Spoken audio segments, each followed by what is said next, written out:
Friends எல்லாம் எப்படி இருக்கிறீங்க? நான் ரைஸ் லட்டு செய்ய போகிறேன், வாங்க பார்க்கலாம். அப்போ அளவுக்கு ரைஸ் எடுத்துருக்கேன். புழுங்கல் அரிசி தான். இது கூட லைட்டாக சால்ட்டு போட்டுக்கோங்க.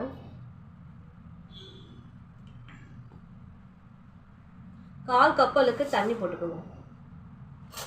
நல்லா கலந்து 5 நிமிஷம் ஊற வச்சா போதும். ஸ்டவ் ஆன் பண்ணிக்கலாம். ஒரு வானல் வச்சுருக்கேன். நம்ம ஊற வச்சதை வானலில் போட்டுக்கலாம். அரிசியை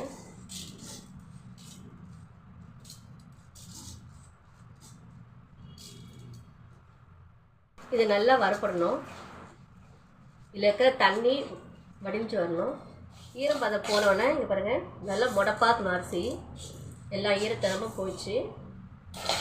இது கூடவே சேர்ந்து ஒரு 3 ஸ்பூன் அளவுக்கு வறுத்த வேர்க்கடலையே போடுறேன். இது கூடவே சேர்ந்து 2 நிமிஷம் வறுத்தா போதும். ஒரு தட்டில் போல நல்லா பொடி பண்ணி வச்சுக்கோங்க. இங்கே பாருங்கள், ரவை மாதிரி இருக்கணும். பார்க்கறதுக்கு கொஞ்சம் நைஸாகவும் இருக்கணும், ரவை மாதிரியாக இருக்கும்.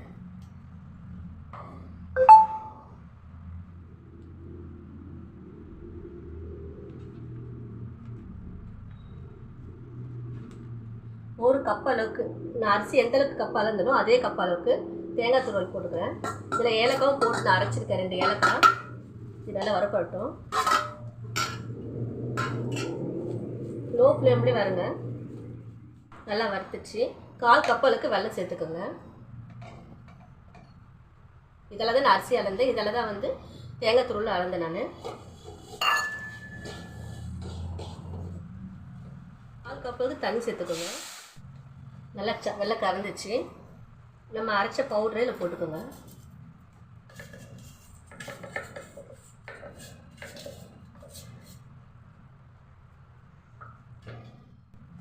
லோ ஃப்ளேம்லேயே வச்சு அப்படியே குக் பண்ணுங்கள்.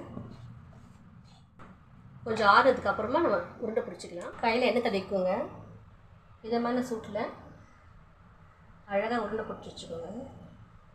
பசங்க ஸ்கூல் போயிட்டு வந்ததுக்கப்புறம் ஈவினிங் ஸ்நாக்ஸ் தரலாம். அழகாக சைஸ் உங்களுக்கு ஏற்ற மாதிரி பண்ணிக்கோங்க.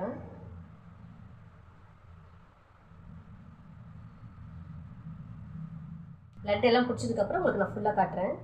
எல்லா லட்டும் பிடிச்சி வச்சுட்டேன். வாங்க பார்க்கலாம். ட்ரை பண்ணி பார்த்து கமெண்ட் பண்ணுங்கள். பாய்.